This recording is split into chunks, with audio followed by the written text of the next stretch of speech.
ഇന്ന് ഞങ്ങൾ സോയാബീൻ മസാലയാണ് ഉണ്ടാക്കാൻ പോകുന്നത്.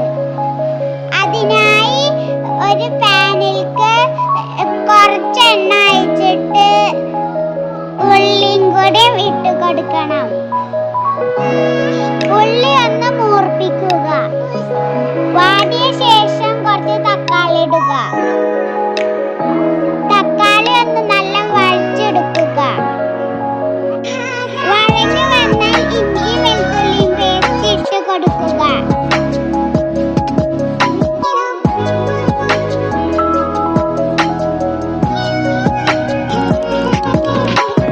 അതൊന്ന് നന്നായി വഴച്ചെടുക്കുക. അപ്പോഴേക്കും നമ്മൾക്കൊന്ന് സോയാബീന് പൊരിച്ചെടുക്കുക.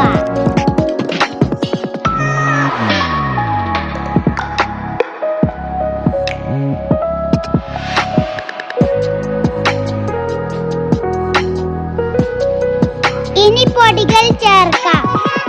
മുളക് പൊടി, മല്ലിപ്പൊടി, മഞ്ഞൾപ്പൊടി ആവശ്യത്തിന് ചേർത്ത് ഇളക്കി യോജിപ്പിക്കുക.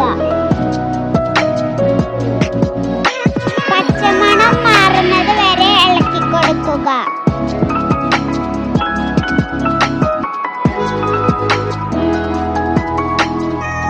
ശേഷം കുറച്ച് വെള്ളം ഒഴിച്ച് തിളപ്പിക്കുക.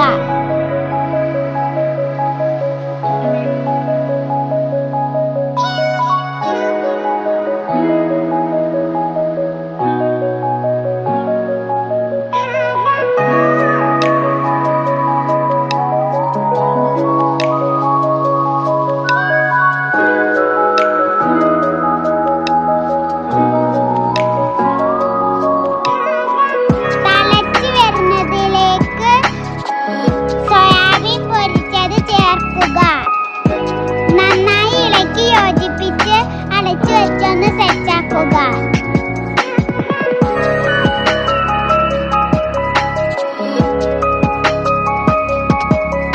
ഇത്രയേ ഉള്ളൂ, നമ്മുടെ സോയാബീൻ മസാല ഇവിടെ റെഡി.